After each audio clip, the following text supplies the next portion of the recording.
ಎಲ್ಲೋ ಒಂದು ಕಡೆ ನನಗೆ ಅನ್ನಿಸ್ತಾ ಇತ್ತು ಇದು ಕಂಪ್ಲೀಟ್ ನೇಚರ್ ರಿಲೇಟೆಡ್ ಮತ್ತು ನ್ಯಾಚುರಲ್ ಆಗಿ ಇದೆ ಅಂತ ಕನ್ನಡದಲ್ಲೇ ಮಾಡ್ತಾ ಇರೋದ್ರಿಂದ ತುಂಬ ನಮಗೆ ಬೇಗ ಕನೆಕ್ಟ್ ಆಗ್ತಾ ಇದೆ. ನಾವೇ ಚಿಕ್ಕ ಪುಟ್ಟ ಕೋರ್ಸ್ಗಳನ್ನ ಮಾಡಿಕೊಂಡು ನಾವೇ ಇಂಪ್ಲಿಮೆಂಟ್ ಮಾಡ್ಕೋಬೋದು ನಮ್ಮ ಫ್ಯಾಮಿಲಿ ಸಲುವಾಗೇ. It makes a difference.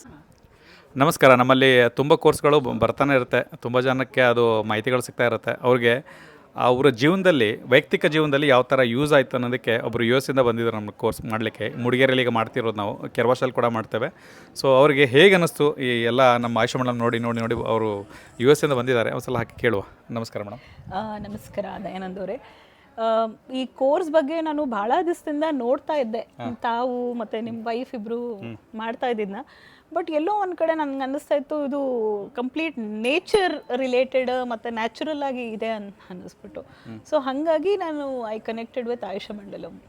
ಅಲ್ಲ, ಈಗ ನಾರ್ಮಲ್ ಆಗಿ ನಿಮ್ಮ ಕೋರ್ಸ್ ಕಲ್ತಾಗ ಹೇಗೆ ಅದಕ್ಕೆ ನಾರ್ಮಲ್ ಎಲ್ಲ ಲ್ಯಾಂಗ್ವೇಜಲ್ಲಿ ಬರುತ್ತೆ. ಹೌದು, ಹಿಂದಿ ಇಂಗ್ಲೀಷ್ ಎಲ್ಲ ಬರುತ್ತೆ. ಇಲ್ಲ, ನೀವು ಕನ್ನಡದಲ್ಲೇ ಮಾಡ್ತಾ ಇರೋದ್ರಿಂದ ತುಂಬ ನಮಗೆ ಬೇಗ ಕನೆಕ್ಟ್ ಆಗ್ತಾ ಇದೆ. ನಮಗೆ ಇಂಗ್ಲೀಷಲ್ಲಿ ಹಿಂದಿಯಲ್ಲೇ ಜಾಸ್ತಿ ಸಿಗ್ತಾ ಇದ್ದಿದ್ದು, ಬಟ್ ಕನ್ನಡದಲ್ಲೇ ಹೇಳ್ಕೊಡೋ ಟ್ಯೂಟರ್ಸ್ ಏನು ಸಿಕ್ಕಿರೋದ್ರಿಂದ ನಮ್ಗೆ ಇನ್ನೂ ಕನೆಕ್ಟ್ ಆಗೋಕ್ಕೆ ಈಸಿ, ಅರ್ಥ ಬೇಗ ಆಗ್ತಾ ಇದೆ ನಮಗೆ. ಇನ್ನು ನಿಮ್ಮ ವೈಯಕ್ತಿಕ ಜೀವನದಲ್ಲಿ ಹೇಗೆ ಯೂಸ್ ಆಗಿದೆ ಇದೆಲ್ಲನೂ? ನಾನು ಕೆಲವು ಈಗ ನಾರ್ಮಲ್ ಆಗಿ ನಮ್ಮಲ್ಲಿ ಕೋರ್ಸ್ ಕಲ್ತ್ಕೊಳ್ಳೆ ನಾವು ಹೀಲರ್ ಆಗಿಬಿಡ್ತೇವೆ ಅಂತ ಡೌಟ್ ಇರುತ್ತೆ. ಬಟ್ ಮನೆಯಲ್ಲಿ ನಿಮ್ಮ ಫ್ಯಾಮಿಲಿ ಮೆಂಬರ್ಸ್ಗೆಲ್ಲ ಹೇಗೆ ಅಪ್ಲೈ ಮಾಡ್ತಿದ್ರು ಅಂತ? ಈಗ ನನ್ನ ಫ್ಯಾಮಿಲಿ ಮೆಂಬರ್ಸ್ಗೆ ನಾನು ಕಲರ್ ಥೆರಪಿ ಕಲ್ತಿದ್ದೀನಿ, ರಿಸರ್ಚ್ ಅನಾಲಿಸಿಸ್ ಕಲ್ತಿದ್ದೀನಿ. ಸೊ ಈಗ ಟ್ಯಾರೋ ರೀಡಿಂಗ್ ಕಲ್ತೀನಿ. ಚಿಕ್ಕ ಪುಟ್ಟ ಏನೇನು ಸೊಲ್ಯೂಷನ್ಸು ಎಲ್ಲದಕ್ಕೂ ನಾವು ಬೇರೆಯವ್ರ ಹತ್ರ ಹೋಗೋದಕ್ಕಿಂತ ನಮ್ಮ ಮನೆಯಲ್ಲೇ ನಾವೇ ಚಿಕ್ಕ ಪುಟ್ಟ ಕೋರ್ಸ್ಗಳನ್ನ ಮಾಡಿಕೊಂಡು ನಾವೇ ಇಂಪ್ಲಿಮೆಂಟ್ ಮಾಡ್ಕೋಬೋದು ನಮ್ಮ ಫ್ಯಾಮಿಲಿ ಸಲುವಾಗೇ. It makes a difference. It brings in difference. Makes ಅಲ್ಲ, it brings difference also.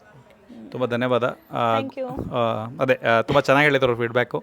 So ಅದೇ ನಿಮ್ಮ ಜೀವನದಲ್ಲಿ ಇದನ್ನು ನೀವು ಅಪ್ಲೈ ಮಾಡಬೇಕು, ಅದನ್ನು ಇಂಪ್ಲಿಮೆಂಟ್ ಮಾಡಬೇಕು ಅಂತ ಹೇಳಿದ್ರೆ ಕೋರ್ಸ್ನ ಕಲಿಬೇಕಾಗುತ್ತೆ. ಒಂದು ಥಾಟ್ನ ಕ್ರಿಯೇಟ್ ಮಾಡ್ಕೊಳ್ಳಿ. ಯಾವುದಾದ್ರೂ ಕೋರ್ಸ್ಗಳಿರಲಿ, ನಿಮಗೆ ರಿಸ್ಟೋಲ್ ಅನಾಲಿಸಿಸ್ ಇರಲಿ. ಈಗ ಸಿಂಗಲ್ ಪಾಯಿಂಟ್ ಸ್ಟಾರ್ಟ್ ಆಗ್ತಿದೆ, ಸಿಂಗಲ್ ಪಾಯಿಂಟ್ ಥೆರಪಿ. ಅದು ಥೆರಪೆಟಿಕ್ ಇರುತ್ತೆ. ಅದರಿಂದ ನೀವು ಅರ್ನ್ ಕೂಡ ಮಾಡ್ಬೋದು. ಅದರಿಂದ ಸೆನ್ಸ್ ನೀವು ಹೀಲರ್ ಕೂಡ ಆಗ್ಬೋದು. ನಿಮಗೊಂದು ಐಡಿಯಾ ಬರ್ತಾ ಹೋಗುತ್ತೆ. ಸೊ ಹಾಗಾಗಿ ಯಾರು ಮನೇಲಿ ತುಂಬ ಒಂಟಿ ಅನಿಸ್ತಾ ಇರುತ್ತೆ, ಹೆಣ್ಮಕ್ಳು ಏನೋ ನಮ್ಗೆ ಮಾಡಬೇಕು ಅಂತ ಅನ್ನಿಸ್ತಾ ಇರುತ್ತೋ, ಇಂಥ ಕೋರ್ಸ್ಗಳು ಜಾಯ್ನ್ ಆಗಿ. ಕೋರ್ಸ್ ಜಾಯ್ನ್ ಆಗಲಿಕ್ಕೆ ನಮ್ಮ ಟೆಲಿಗ್ರಾಮ್ಗೆ ಹೋಗ್ಬೋದು. ಆಯುಷ್ ಮಂಡಲಮ್ದು ವಾಟ್ಸಪ್ ಚಾನಲ್ ಇದೆ, ವಾಟ್ಸಪ್ ಅವ್ರದ್ದೇ ಚಾನಲ್ ಇದೆ. ನೀವು ಹೋಗಿ ಸರ್ಚ್ ಮಾಡಬೇಕಾಗುತ್ತೆ ಅಪ್ಡೇಟಲ್ಲಿ, ಅಲ್ಲಿ ಆಟೋಮೆಟಿಕಲಿ ಕಾಣುತ್ತೆ ಆಯುಷ್ ಮಂಡಲಂ ಅಂತೇಳಿ. ನೀವು ಜಾಯ್ನ್ ಆಗಿ ಈ ಕೋರ್ಸ್ಗಳನ್ನೆಲ್ಲ ಕಲಿಬೋದು. ಡೈರೆಕ್ಟಾಗಿ ನಮ್ಮ ಕಮ್ಯುನಿಕೇಷನ್ ಬರುತ್ತೆ. ಧನ್ಯವಾದ. ನಿಮ್ಗೆ ಕೂಡ ಧನ್ಯವಾದ madam. Thank you so much.